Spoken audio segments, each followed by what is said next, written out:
Thank you for staying with me. While we had a break, we had the opportunity to be joined by human rights activist Solomon Idiogbe. Good morning, Solomon. Good morning, Philip. Viewers at home, a very good morning, and a very big brother and friend, a very good morning. Looking very good this morning. Thank you. I hope Nigeria looks very good as you had. Yeah, sure. Okay. Just a hope. You hope. Yesterday was the holiday, courtesy of the Democracy Day anniversary. Let's get your thoughts about democratic direction in Nigeria, how we get in it, and if there's respite in the way for Nigerians. Philip, I just feel that it was just normal for people to stay at home and perhaps relax. Public holiday was not worth it.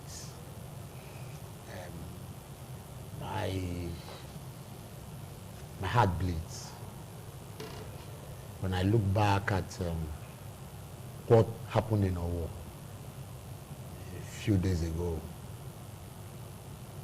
basically about 1 week now. You'll be forced to ask yourself, are we in a country? It's Banana Republic not more organized than Nigeria as it stands today. What has weaponized the headers of today in Nigeria that made them different from the headers we grew up with? What has changed in Nigeria?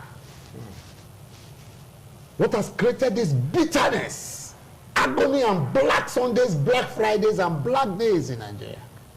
What has culminated into this agony, anguish, pains, woes that we are seeing almost on a daily basis? If it's not a kidnap case, it's a murder case, it's a rape case, headers, farmers, and all whatnot of crimes, inhuman crimes. And then we say we have a government. It's not totally different from what Fela talked about in his days. That people who steal with pen are being celebrated compared to those who go steal with guns. Maybe democracy is not our thing, so we should try another system. Well, there's no other system we'll try because we were colonized by the whites. They gave us a culture, they gave us a tradition, they gave us even a religion. And they gave us a governance system they refer to as democracy. Rather unfortunately, rather than Nigeria practicing democracy, we have decided to practice democracy. So Solomon, can we now say democracy has failed us as a nation? Democracy has failed in Nigeria, not failed us as a nation. Okay. Unfortunately, we have over time had weaker governance system. We have had weaker system and stronger individuals, stronger persons. Permutate the statement. And let me tell you, I wrote in line directly with what Bishop Ibasan said, that we are having a weaker system and stronger persons. Okay.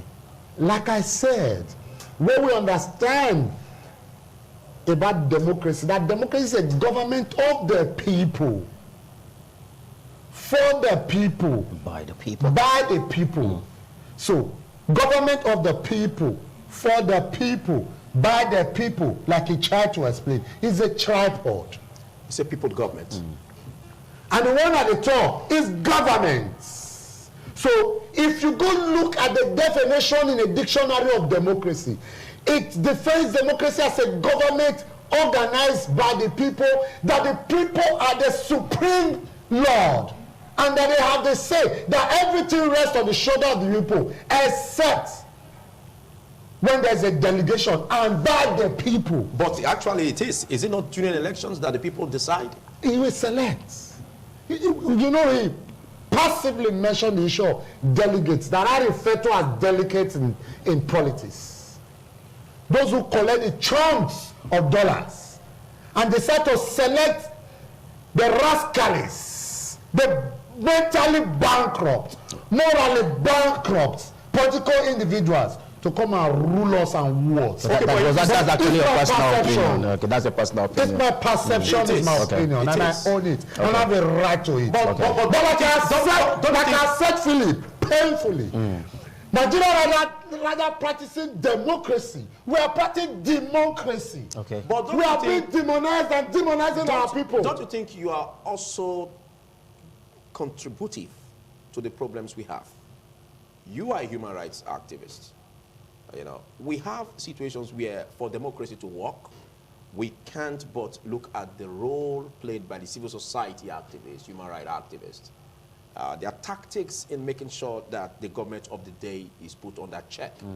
Is it not possible that you are not doing enough, or your group is not doing enough? That's why we're seeing this. Is it not so possible that the government had almost succeeded in straight-jacketing civil society organizations and human rights activists in this country? Is it not possible and also very obvious that the third estate of the realm, as they call journalism practice, have been gagged, tied, and enveloped in this country? I'm sure there are certain comments that Philip Omo will not allow me to mention on the platform of ITV. And here you are talking about civil rights activists. I'm putting it right before you. Apart from speaking, I'm telling you. There are other ways that the civil society activists can also do. I'll take to the guns. Philip, have you not covered many times our protests on the street? Unfortunately, the only language that the Nigerian government understands. And have you not covered certain protests where we have been beaten, manhandled? Okay, let me take you back to the... So, when you talk about human rights activism, we have done our best and we are doing our best. I tell you, whatever campaigns you have seen on electoral malpractices, anti-electoral malpractices, violent approach in politics, voters' education, and are done by civil society. Tell me a political party today that is doing jingo or doing voters' education. Okay, but if you if you feel that the way the country isn't what you like, is it impossible to sponsor a candidate? Is it impossible to change the narrative? To have a representative? Yes. Is it impossible to muzzle up the people to go after a candidate? Is it impossible for the government to know what is right for the people and do it? Is it not so possible for government to have known? When you talked about raising candidate, how do I raise a candidate when the system has shut the door? For instance, your government that you refer to as the federal government, that unfortunately is the government of the Nigerian state that we are all under, signed a bill, passed it into law, and said not too young to run.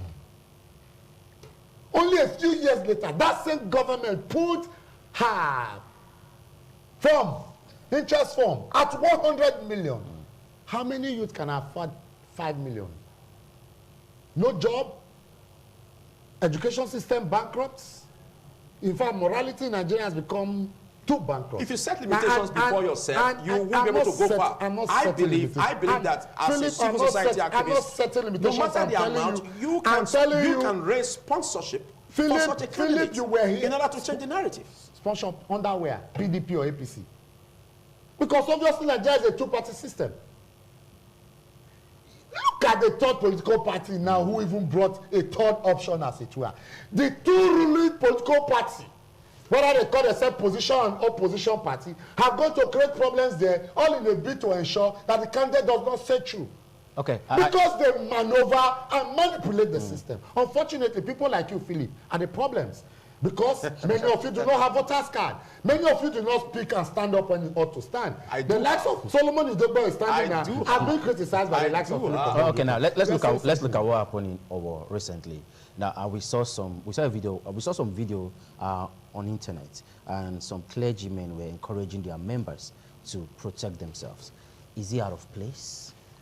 As it stands in the Nigerian state today, protection of lives and property by the Constitution of the Federal Republic of Nigeria rests on the shoulders of government.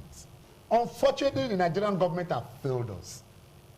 Unfortunately, the Nigerian system has failed us. Whether you call it legislative, executives, or judiciary, they've all failed us. The legislators are not legislating, the executive are not executing, and the judiciary are not adjudicating. Does that mean you should give up? And that is why you can see a clergy come on the pulpit and say, defend yourself. Does that mean you will give up? That is Are you why, trying to say that you can't do things to change the and narrative? that's what I'm saying, that they are not giving up. That's why they are encouraging. That there's a presidential order that anybody seen with AK-47 should not only be arrested, dealt with decisively with all apparatus of the state. But you and I know that headers go around about their bushes. Our forests with AK-47 and above. Now, somebody is criticizing a clergyman who came on the altar to say, as Christians, even in Israel, the children of Israel fought for their lives and fought to defend themselves and their nation. Fight to defend yourself. I saw a Catholic priest who stood and said, worshippers cannot say mass with them because if they don't have a voter's card, and you must go and get is one of the conditions for which you can say mass with them. And I saw another Reverend Father who came to criticize that it was out of place. And I'm not saying both were right and both were wrong. Yes, the second father was talking in a sane society, and the first father was talking based on the realities on ground in an insane society. So, putting them together, should any individual be talking about how to carry guns to protect yourself if the apparatus of the states were working? No. So you are saying it's right. You are saying it's right. Philip, if you think so, I think it's right, if that's what you are saying. What I'm saying is that the government has failed us. In a safe society, nobody is expected to carry guns without due licensing and due permission. But people are carrying guns. Came into a church service, murdered, brutal bullets, scores of worshippers on a Sunday. Yet, those people didn't have disappearing act. They still do not have disappearing act. Still, as we speak, Mr. Philip Omogukmo, none of these people who perpetrated these crimes have been so arrested, paraded as usual by the government of the state. And you are asking that other worshippers who comes to church should not have... I saw a video yesterday where in a church, ushers were carrying guns, standing in their church dress, not as police or military men, but in their church regalia. Fortunately, the church has its own regalia, in their church regalia, carrying guns, and they said they are protecting themselves, so that before you kill 10, they would have also killed one. Now that's to show to you that the system has failed. That's to show to you that the government has failed. That's to show that the government... You've always talked about the system failing, the government failing. Now, let's look at your objectives, your agenda for 2023 as a civil society activist. Our agenda is clear. Now, what are you doing, or what is your organization doing to ensure that the coming election will speak the voice of the people? The voice of the people will count, and their votes will count. Unfortunately, what are your objectives? What are your plans? Unfortunately, we have a gullible society. Unfortunately, we have poverty-stricken society. Unfortunately, we have an impoverished society. Unfortunately, we have people that have become so stereotyped. You seem to be pessimistic in all of this. You seem not to have hope. If you call that pessimism, it's your opinion. But I'm telling you the unfortunate situation that we have found ourselves. That the Nigerian people have become so gullible because of the poverty rate and poverty ratio. You may not be entirely correct, because other statistics show that Nigerians are growing tired of the way things are, and they want to make a change. Mr. Philip, I'll get there. Now, even in Edo State, it was seen that even the online registration was high. So that shows that there's so much interest in making the narrative change. Are you done? If you are done, I'll tell you that your government came on air via the Minister for Finance and said Nigerians are so poor that many have not seen 5,000 all of their life. Is it me now that I say Nigerians are poor? So you're asking me statistics. That could be in the past. It's not in the past. That could be it's in the just past. recently. The Nigerians I know today are getting ready to make sure that the same person, mostly the youths. Philip, I am the one here who's supposed to be on trial, and you're supposed to be a judge. But now you're becoming the person on trial, and I like it. so I can do the discourse. So what's the way out? The way out What's the way is out? that he asked a question that he has not allowed me to learn. That Okay, the civil society is doing so much. We are out there campaigning on the reasons not to sell your voter's card, Good. on the reasons why you should go and have a PVC, Certainly. on the reason why you should go out and vote on that day, Exercise your that the franchise. killing and bloodletting in this country is so much. The reason why Nigerians must continue to ask questions, that if you do not ask, you will not get answers. But if you ask today and there's no answer, keep asking until answers come. We are out there confronting the almost insurmountable government of Nigeria who came under the mantra of this seat they call change. And you are positive that by you doing this, by the organizations doing this, Of course, Nigerians will come out en masse we'll be and able change the to- game. no, That could be the game changer. Don't you think so? It could. We will be, because unfortunately, the Nigerian stereotype mind now is that the election does not count. That's the major fight that we are fighting.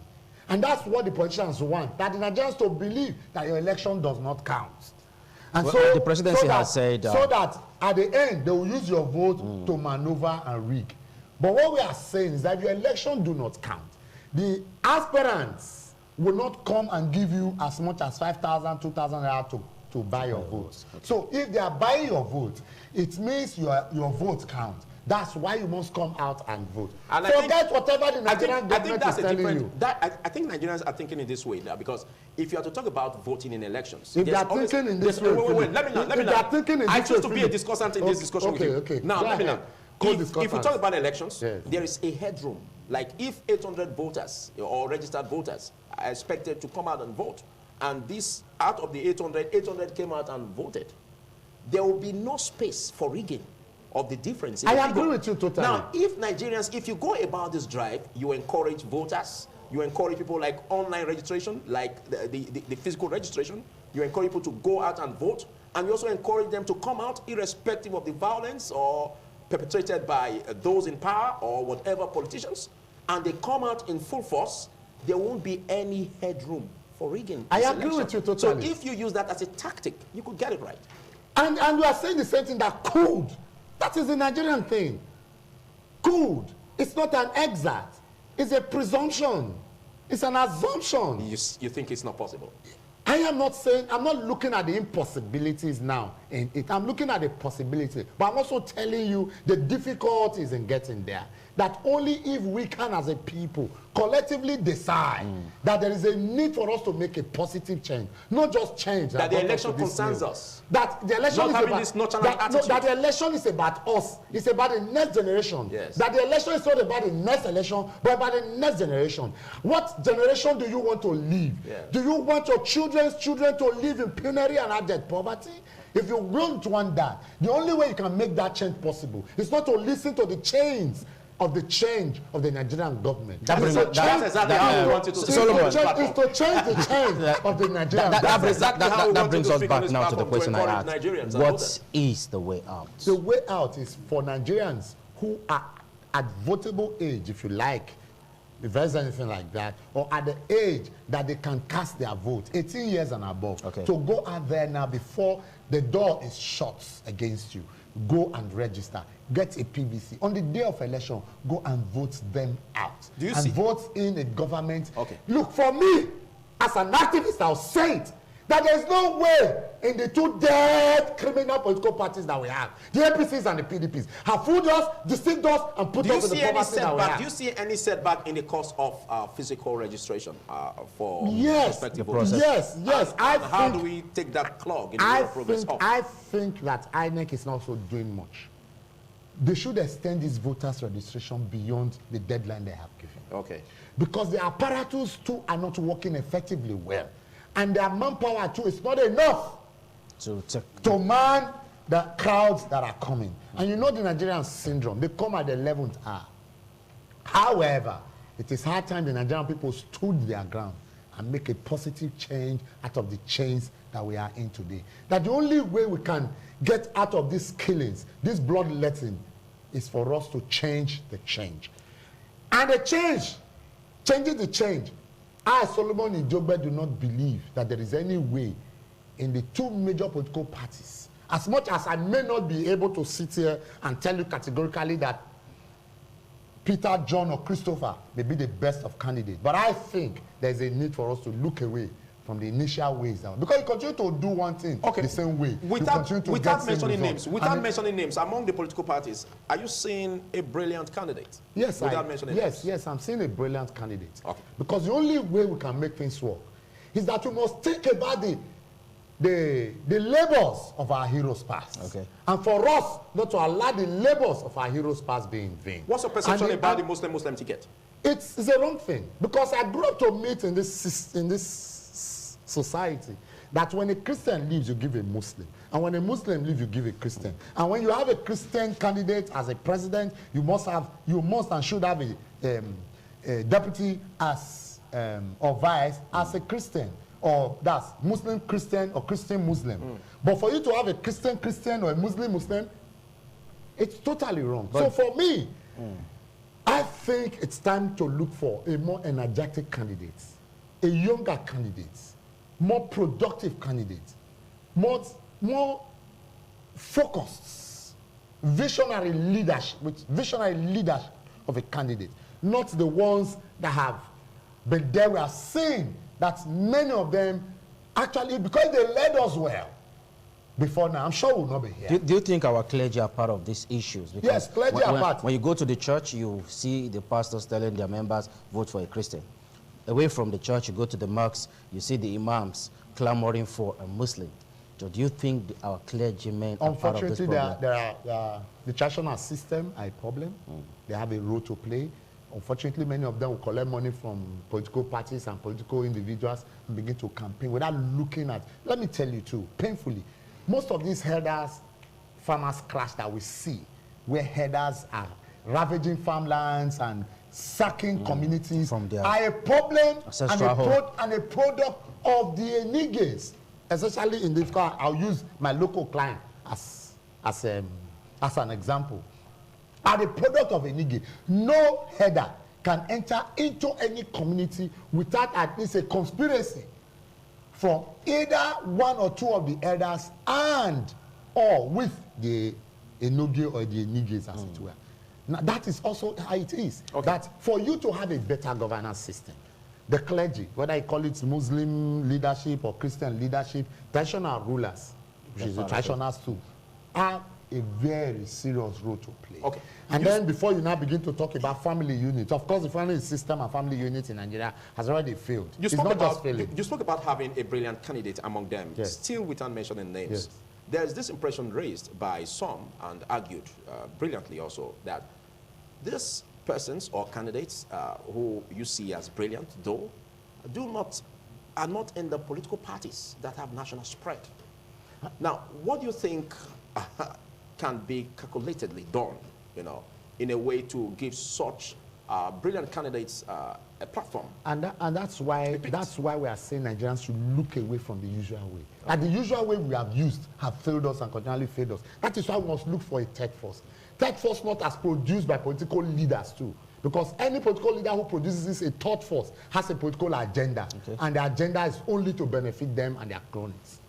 And that's why the Nigerian people must start a movement, not a campaign. Okay, but how do we tackle this challenge of, we saw dollarization and all that, as being reported though, in the flag bearership, as in how political parties churned out, the delegates and all that, How are we sure that if such a process is also done, trickles down to selling of votes or buying of votes, how are we sure that this can be really tackled? Those are the problems, part of the problems as a people we're looking at, as an organization, as a group, as civil society, patroners in this country and in this state. That's the part we are looking at. At that time, people woke up, realize that the monies they give to you, I know that the mistake you make today may take you more than 8 years to correct. Okay, but do you see the anti-graft agencies helping in? No, they are toothless bulldogs. How can anti-graft be telling me they came to the first political party, a PDP's convention,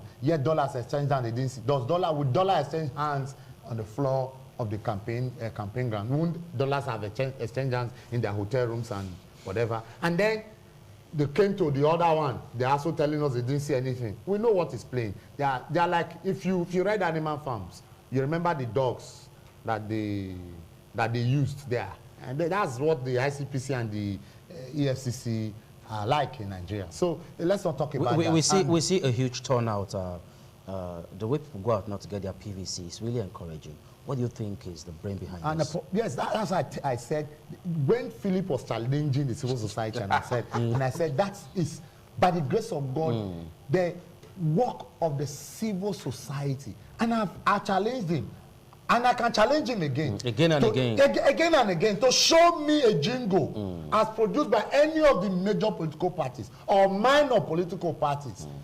Coming to advertise, at least put money in the pocket of ITV to campaign for voters registration. Except the ones done by civil society. So are you trying to say that their mind is not there? It's not there. They're looking, they're jostling for who becomes deputy and vice. They're jostling for how they can loot our treasury. So you are saying to them, voters... No, they are not important. It's the dollars and the naira that is important. But don't you think it's also possible that what is taking their attention is possible litigations in court over... when the litigations are over, who are going to conduct the votes? I don't know the persons. Is it when the INEC has closed their voters registration portal that you now come and ask people to go and so it's not a part of the agenda. Now, taking you back, the only way Nigerians can get out of this is for us to realize that this country belongs to all of us. Certainly. That the country should not, the problems of this country should not be left on the OAS, or if you like, on the table of the presidency or the government of the people. Because the government is not a government of the people. It's a government of the selected elite by the elite for the elites. Okay, your final words. My final words, and parting words, is that Nigerians should go out en masse and vote on that day of election. Vote, and vote as if your life was dependent on the voting that you are voting. Go out and campaign and be sure of the candidate you are voting for. And when you are done voting, please stay and be sure that your votes are counted so that your votes can count. Your votes can count only when you monitor and supervise the elections, not with fighting and not with ballot box snatching. I must salute you as a patron. Thank you. And as a Nigerian, let us continue to remember that this country belongs to all of us. Thank you. We cannot go to Chad and claim Chad. We can only claim Nigeria. Thank you very much. All right, there's much we can take on the discussion segment, and it's up to you as Nigerians and voters to ensure that you change the narrative. No matter what has been said on this platform, if you fail to take a decision to do same in order to change the narrative by taking the bull by the horn and ensuring that you do the right thing, by ensuring that you go register as a voter to get your PVC, and go making sure that you don't sell your vote, making sure that you don't do anything that could jeopardize the future of the country and your prospects as a Nigerian citizen. All right, so we take a short break. Do stay tuned.